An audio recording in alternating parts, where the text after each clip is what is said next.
J'ai vendu mon domaine agricole pour 175 millions d'euros. Mon mari m'a demandé de prétendre que j'étais en faillite, et ce que ma famille a fait en l'espace de 24 heures m'a ouvert les yeux pour toujours. Le reçu était plié en 3, niché au fond de mon sac à main sous mon téléphone, mes clés et un baume à lèvres que je n'avais pas utilisé depuis 4 mois. 175 millions d'euros. Je connaissais ce chiffre par cœur, de la même manière qu'on connaît une cicatrice. Non pas parce qu'on la regarde constamment, mais parce qu'elle est toujours là, juste sous la surface, présente d'une façon qui change la perception de tout le reste. Je portais ce reçu depuis 3 semaines quand je l'ai posé à plat sur une table de restaurant devant toute ma famille, les voisins de ma mère. Et une salle pleine de gens qui avaient passé les dernières 24 heures à décider que j'étais une ratée qu'il était légitime de piétiner. La bouche de Léa s'est arrêtée de bouger en milieu de phrase. Ma mère a pris la couleur d'une vieille craie, et j'ai compris, de cette manière spécifique et irréversible, qu'on ne ressent qu'une seule fois, que je n'avais pas seulement vendu un domaine. J'avais vendu la dernière chose qui m'attachait à une version de ma famille qui n'avait en réalité jamais existé. Mais je commence par la fin. Et cette histoire ne prend son sens que si vous comprenez ce que le début m'a coûté. J'exploitais le domaine seul depuis 11 ans quand Mathieu est entré dans ma vie. Je ne le gérais pas de loin, je ne le supervisais pas, je le faisais tourner avec mes mains, mon dos, mon propre crédit et ce genre d'épuisement spécifique qui ne se voit plus sur le visage parce qu'on n'a plus l'énergie de le montrer depuis des années. Le domaine s'appelait « l'Espérance ». Un nom que mon père lui avait donné lorsqu'il avait acheté les terres en 1992 en Provence, et qui, au moment où j'en ai pris la direction à 24 ans, ressemblait moins à un nom qu'à un défi. Mon père avait la vision, mais il manquait de discipline, de sobriété, et lorsque la première grande sécheresse a frappé la région, il a manqué de la volonté de rester. Il m'a remis les clés et les dettes simultanément, avec l'aisance décontractée d'un homme transmettant un problème qu'il avait décidé d'attribuer à quelqu'un d'autre, puis il est parti s'installer à Lyon chez son frère. Ma mère était partie 2 ans plus tôt. Léa, de 8 ans ma cadette, venait de commencer le collège à Nice et avait besoin, selon les explications de ma mère, d'un environnement stable.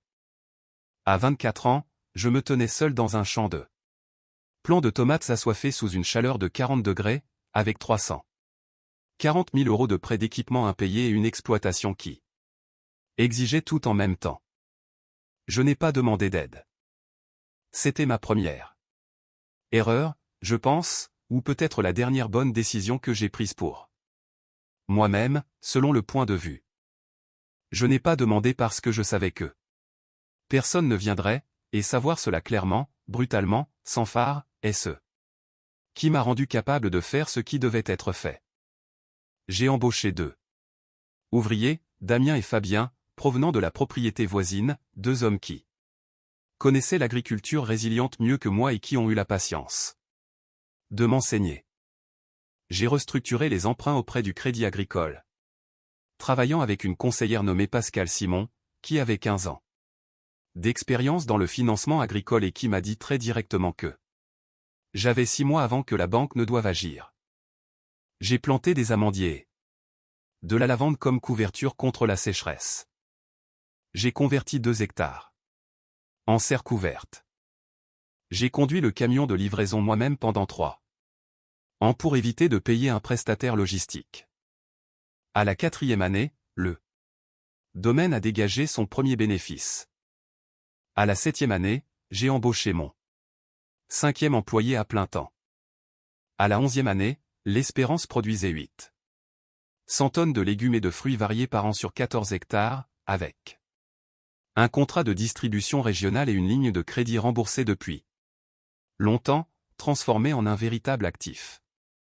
Et pendant tout ce temps, mon téléphone s'illuminait comme une machine à sous à chaque saison de récolte. Les demandes ont commencé modestement. C'est important de comprendre cela. Elles commencent toujours petitement.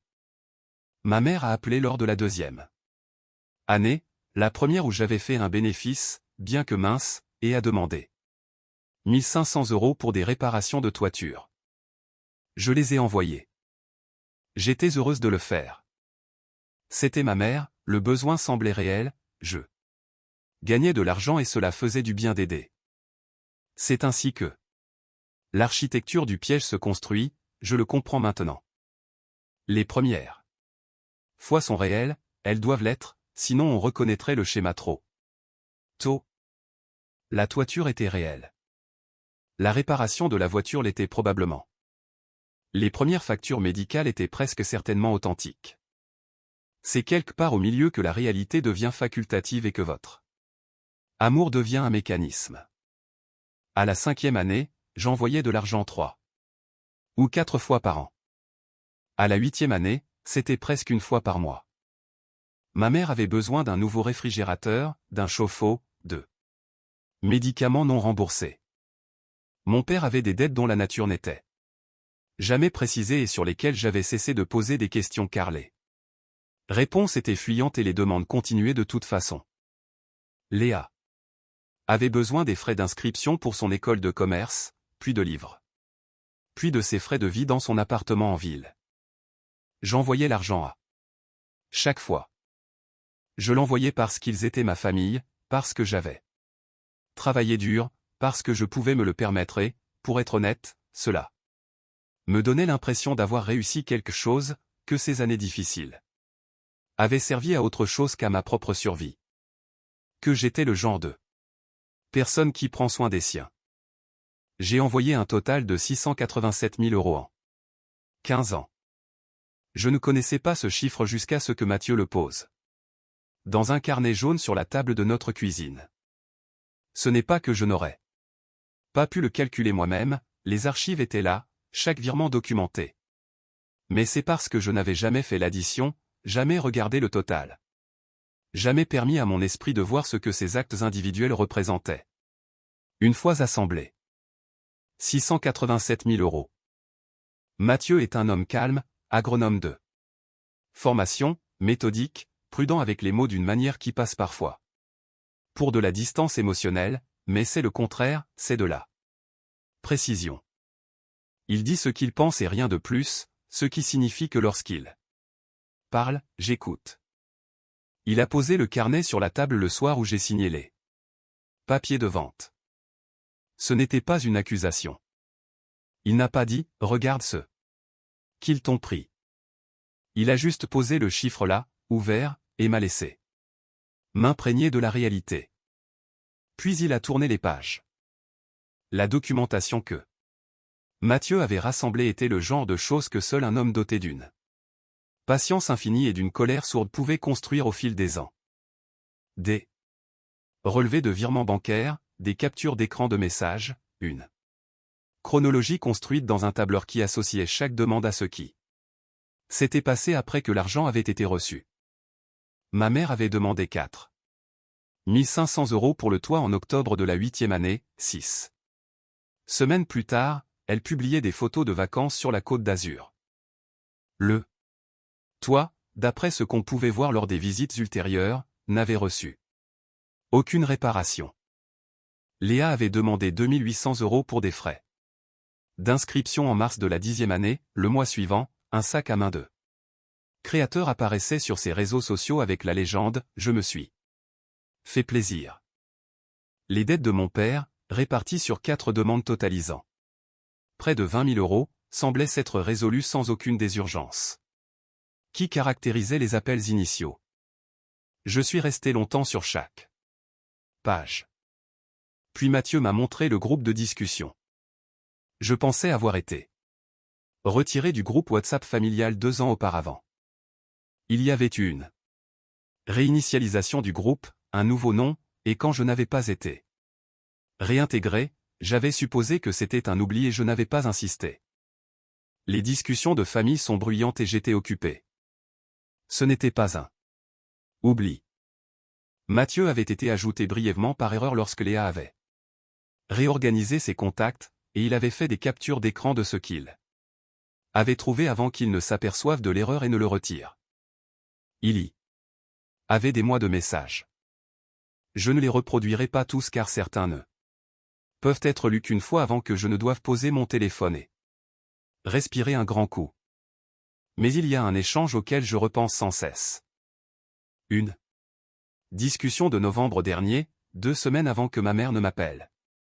Pour une nouvelle fuite dans le toit. Léa écrivait « Maman, pleure quand tu lui demande.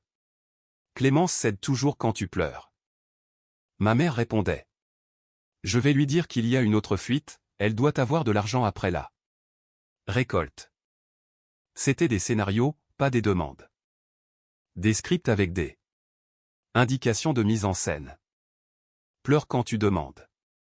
Je suis resté assise à la table de la cuisine dans un silence absolu pendant environ 20 minutes. Je le sais parce que la lumière a changé, je regardais la fenêtre et la lueur du soir est passée de l'or au gris bleuté sans que je n'ai bougé. Mathieu ne disait rien, il restait juste là, avec moi. Quand j'ai enfin parlé, je n'ai pas pleuré. Je veux être clair là-dessus parce que cela surprend les gens. Je n'ai pas pleuré parce que le sentiment n'était pas exactement de la tristesse. C'était plutôt la sensation d'une carte géographique que l'on corrige. Toutes ces années où je pensais comprendre le terrain, alors que le terrain était tout autre. Ils n'ont jamais demandé comment j'allais, ai-je fini par dire. Mathieu m'a regardé. Quand je me suis cassé le poignet, j'ai ajouté, personne n'est venu. Ma mère a appelé 5 jours plus tard pour demander un nouveau frigo. J'ai marqué une pause. Ils n'ont jamais demandé. Il a hoché la tête. Dis-leur que tu as tout perdu, a-t-il suggéré calmement. Dis que la banque a saisi le domaine. S'il t'aime, je m'excuserai personnellement pour chaque page de ce carnet. Je voulais tellement qu'il ait tort. C'était physique, une oppression dans ma poitrine, un souffle retenu. Je voulais qu'il ait tort comme on veut qu'un médecin nous dise que ce n'est rien. Même en sachant la vérité, même avec les preuves sous les yeux. J'ai dit « D'accord ». J'ai appelé ma mère à 8h47 le lendemain matin. J'avais répété mon texte, ce qui me semblait étrange, répéter une conversation avec ma propre mère, mais j'avais besoin que mes mots soient stables, et je savais qu'entendre sa voix rendrait la stabilité difficile. « Maman, ai-je dit ? Je dois t'annoncer quelque chose. Le domaine, c'est fini. La banque a tout pris. Il y avait des dettes que je ne pouvais plus gérer et la dernière récolte n'a pas suffi. Je n'ai plus rien. » Le silence à l'autre bout du fil fut immédiat et total. Je savais intuitivement à quoi ressemble le silence d'une mère dans une telle situation, la brusque inspiration, le « qu'est-ce que tu veux dire ?» qui vient du cœur et non de la gorge, la première question demandant « où vas-tu aller ? Où vas-tu dormir ? Es-tu en sécurité ?» Ce n'était pas ce silence-là. C'était le silence d'une femme en train de faire des calculs. D'apothicaire. Cela a duré 11 secondes. J'ai compté. « Qu'est-ce que tu veux dire par plus rien ?» a-t-elle fini par dire.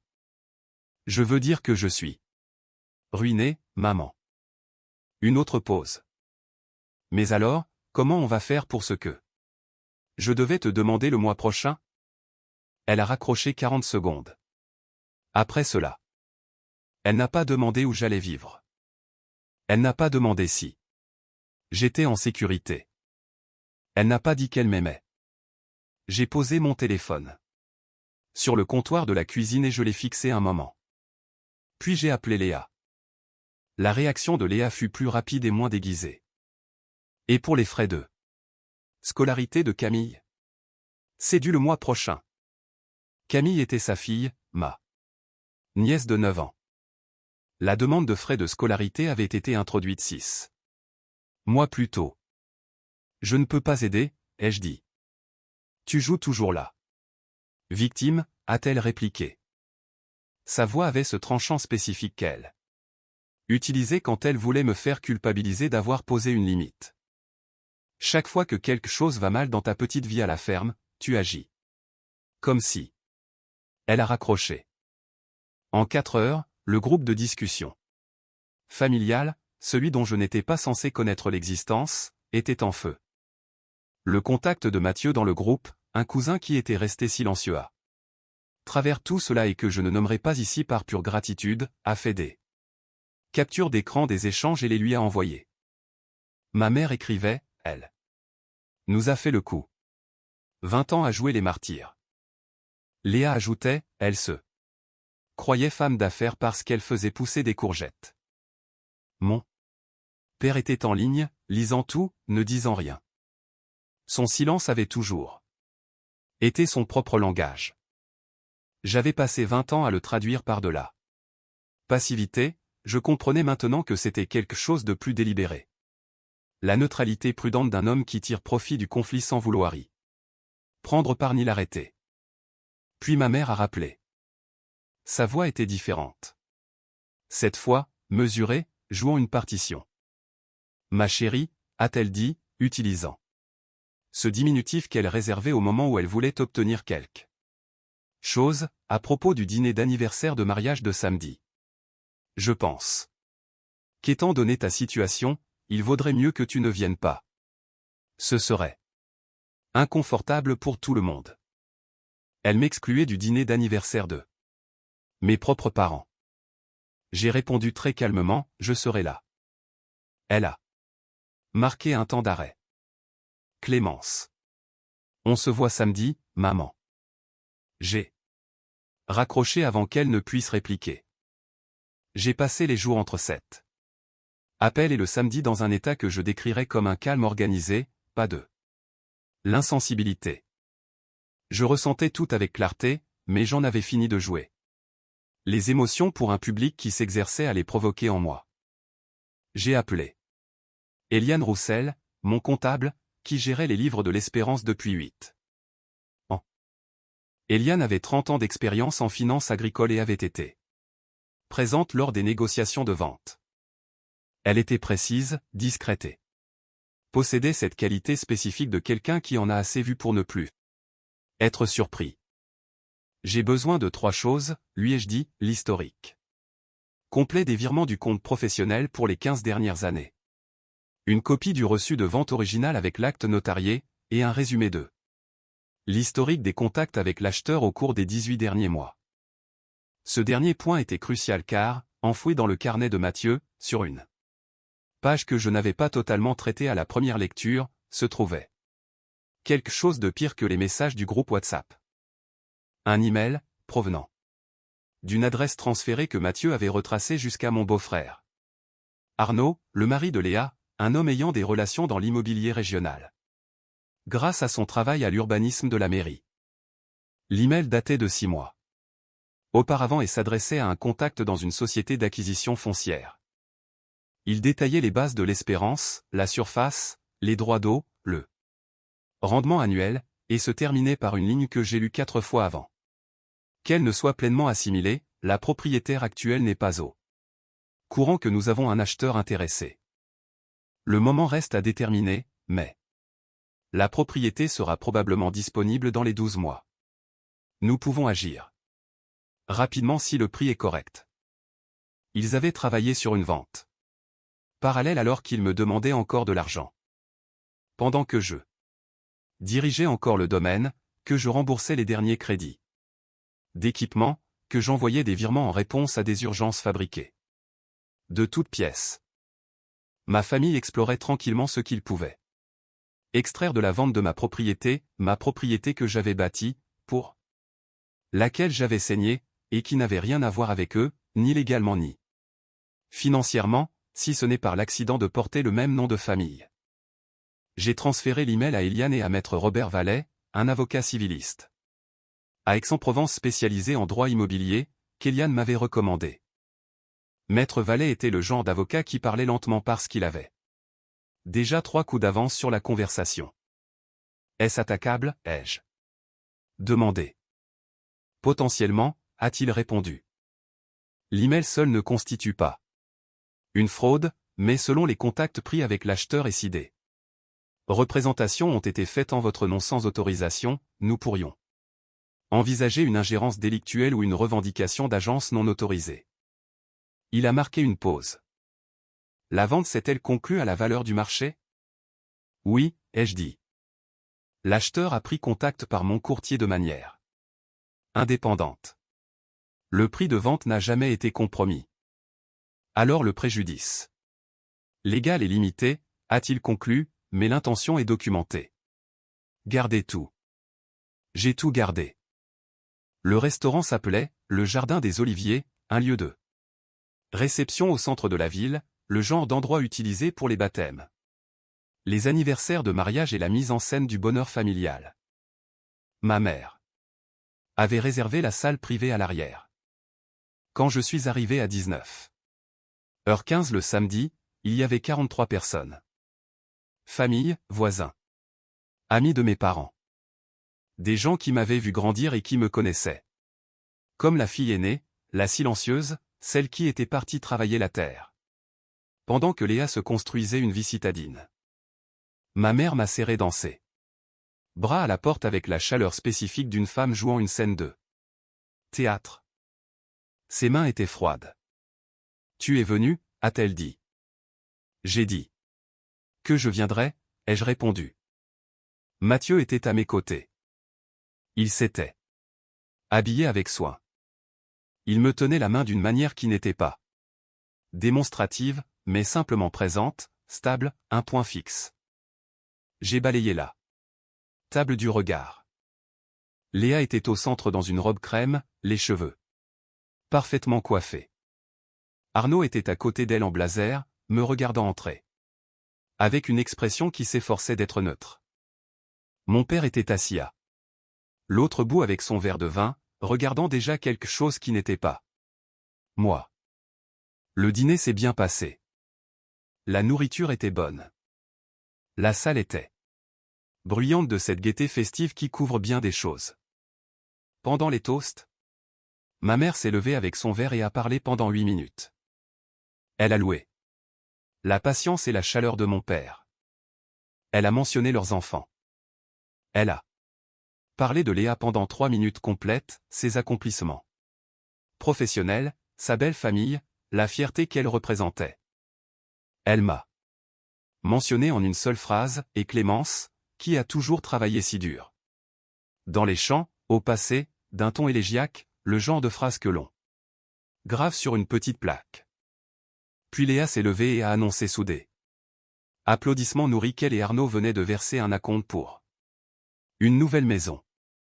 Elle a cité le nom du quartier, le plus cher de la ville. Avec une délibération que j'ai reconnue comme m'étant spécifiquement destinée. Elle m'a regardé quand elle a dit la suite, comme tu es en difficulté en ce moment, Clémence, tu pourrais louer notre ancien appartement. On te ferait un prix d'amis, pour la famille. La salle a émis un soupir collectif de sympathie. Pauvre Clémence, celle qui a perdu son domaine, celle qui galère, le contraste parfait qui mettait en valeur l'annonce de Léa. J'ai compris à ce moment-là pourquoi j'avais été réinvité, non pas parce que j'étais de la famille, mais parce que j'étais un faire-valoir. Je suis resté avec cette certitude pendant environ 90 secondes. Puis Arnaud a fouillé dans sa veste et a fait glisser un document plié sur la table vers moi, un formulaire de caution solidaire. La maison de mes parents y était listée comme garantie, et ma signature était requise en tant qu'enfant aîné pour des raisons liées à la structure de propriété originelle du titre de famille. J'ai regardé le papier. Puis ma mère, puis Arnaud. La semaine dernière, j'étais trop embarrassante pour être invité à ce dîner. Ce soir, je suis de la famille, ai-je dit. Ma voix ne tremblait pas. Je veux me souvenir qu'elle ne tremblait pas. Qu'est-ce que je suis pour vous, maman? Ta fille ou une signature? Le visage de Léa s'est durci immédiatement. Personne ne te respectait avant que tu aies de l'argent, a-t-elle craché. J'ai plongé la main dans mon sac. Le reçu était plié en 3. Je l'ai déplié lentement. Je l'ai posé bien à plat sur la table. Sous l'éclairage du restaurant. Le chiffre était très clair, 175 millions d'euros, avec le sceau du notaire, le tampon de certification d'Eliane dans le coin inférieur droit, le nom de l'acheteur, la date, tout. La bouche de Léa s'est figée. La main de ma mère est montée à sa gorge. La table était devenue silencieuse, puis le silence s'est propagé comme une onde dans la pièce quand quelque chose de réel y pénètre. Les gens aux tables adjacentes se retournaient légèrement. Le bruit ambiant du restaurant devenait soudainement audible, le tintement des fourchettes que l'on pose. J'ai vendu le domaine il y a 3 semaines, ai-je dit, pour 175 millions d'euros. La banque n'a rien pris. J'ai tout. J'ai laissé planer cette phrase exactement le temps nécessaire. Mathieu m'a demandé de dire que je n'avais plus rien pour voir ce que vous feriez. Je t'ai regardé, maman, en l'espace de 24 heures. Tu n'as pas demandé où je dormirais. Tu as demandé ce qu'il en serait de ta demande d'argent. Le mois prochain. Léa m'a traité de victime. Mon père n'a rien dit. Et toi? J'ai regardé Arnaud. Tu as apporté un document à table qui nécessite ma signature, ce qui est la seule raison pour laquelle j'ai été réinvité à ce dîner. La salle respirait mais personne ne parlait. J'ai trouvé le groupe de discussion, ai-je continué, celui dont je n'étais pas censé connaître l'existence. J'ai trouvé les indications de mise en scène sur la façon de me faire pleurer. J'ai trouvé l'email concernant l'acheteur que vous démarchiez dans mon dos tout en me demandant de l'argent. J'ai marqué une pause. J'ai tout trouvé. Léa a essayé de parler.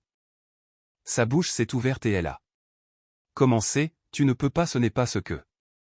Mais les mots ne prenaient pas forme parce que le reçu était là, physique et réel, et il n'y avait aucun moyen de réécrire l'histoire. Ma mère a émis un son, pas des mots. Juste un son entre un souffle et une question, Clémence. Non, ai-je dit. Je me suis levé. J'ai replié le reçu et je l'ai remis dans mon sac.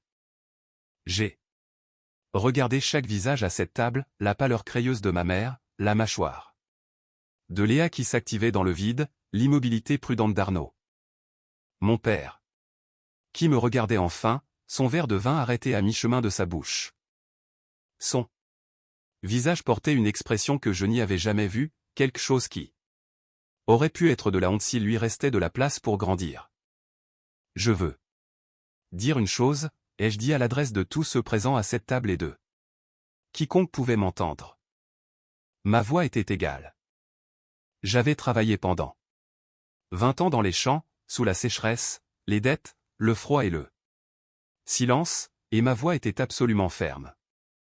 Pendant 20 ans, j'ai envoyé de l'argent parce que je pensais que c'était à cela que ressemblait l'amour.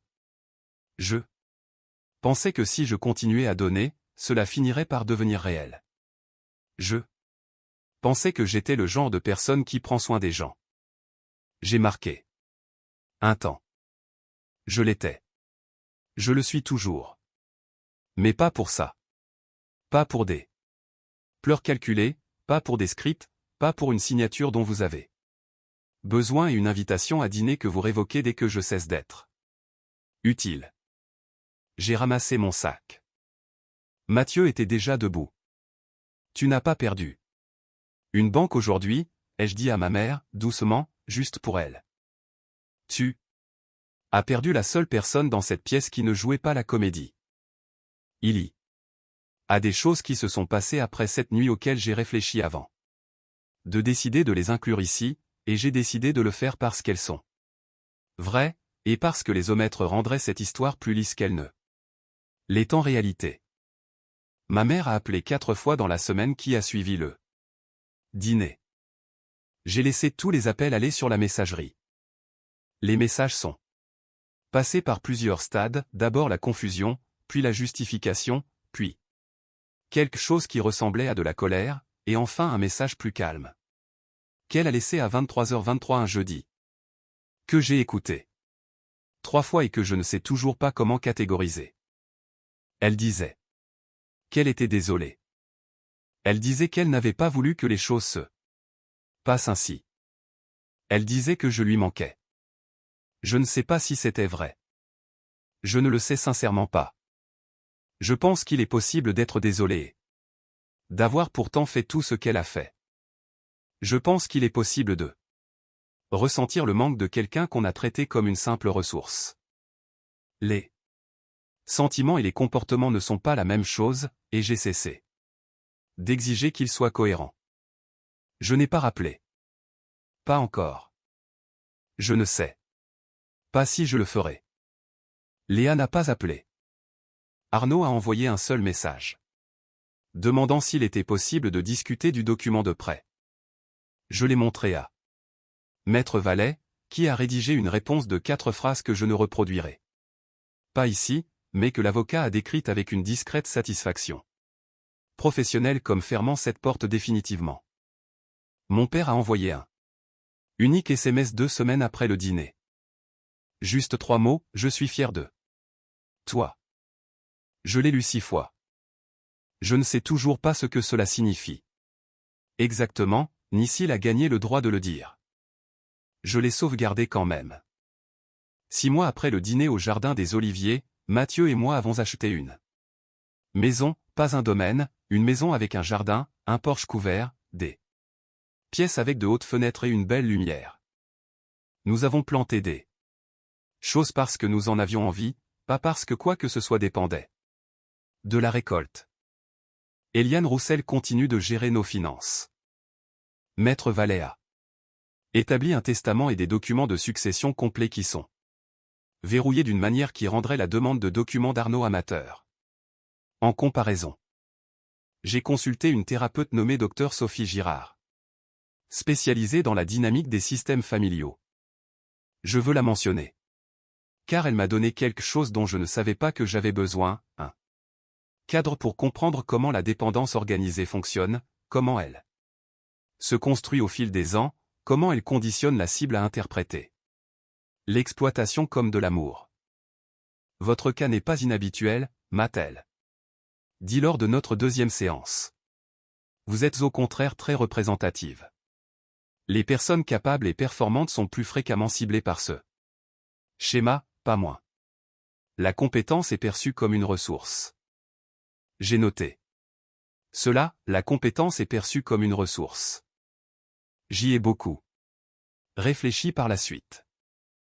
Et j'ai pensé à cette femme de 24 ans qui a repris seule un domaine en difficulté au milieu de la sécheresse et n'a demandé d'aide à personne. Non pas parce qu'elle était trop fière, mais parce qu'elle avait déjà compris, à un certain niveau, que l'aide ne viendrait pas. Elle avait eu raison. Elle s'était juste trompée sur une chose, elle pensait que l'absence d'aide était accidentelle. Elle ne savait pas qu'elle était stratégique. Elle le sait maintenant. Le carnet jaune est dans le tiroir de ma table de chevet. Je ne le lis pas souvent. Mais parfois, les soirs où le vieil instinct revient, cette pulsion d'appeler, de réparer, d'envoyer, d'arranger les choses, d'être la bonne fille, je l'ouvre à la première page. Un seul chiffre, 687 000 €. Ce n'est plus une blessure. C'est un point de référence, un rappel de ce qu'est réellement un amour qui n'a jamais fait semblant.